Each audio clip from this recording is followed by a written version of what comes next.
It's writing time! You take me higher than I've been before. It's your perfect love that sees me soar. God, your freedom is an open door. You are everything, one and more. So, in writing, we have been talking about realistic fiction. And now I know you know what that means. Realistic fiction writing means what? Can you tell me? Well, I hope that you said realistic fiction writing means you're writing about something that could happen in real life, but it didn't happen in real life. And I was reading a lot of my students' writing, and they did an amazing job showing me a great introduction or a great beginning to the story, middle, and end. And so then we talked about last week series writing. Writing a story that doesn't just go for one story, but it goes for multiple different stories. And then we saw in those stories that it kept the same characters, it kept the same setting, but the adventures are what changed.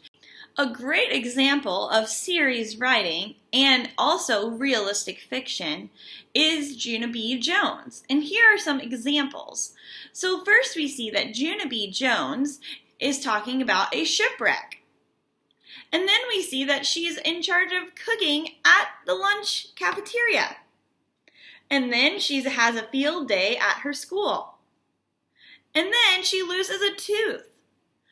All of these things have things in common or similar to each other. They all have Junie B. Jones, and it also has her mom, her dad, and her brother, and then a lot of the friends in her school stay the same.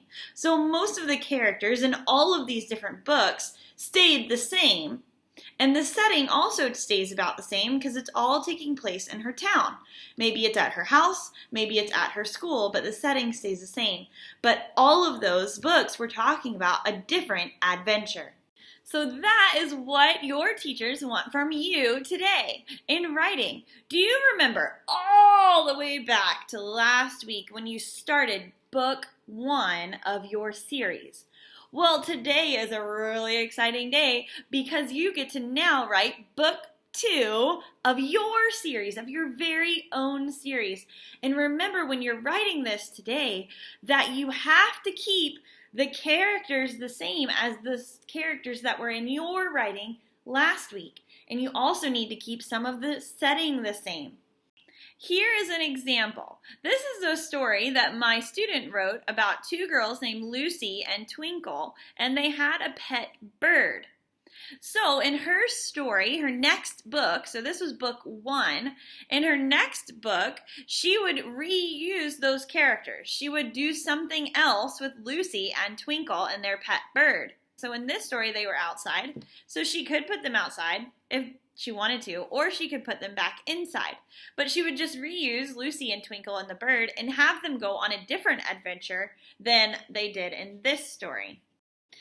All right, you can do it. I believe in you. Have a wonderful time writing your second book in your series, authors.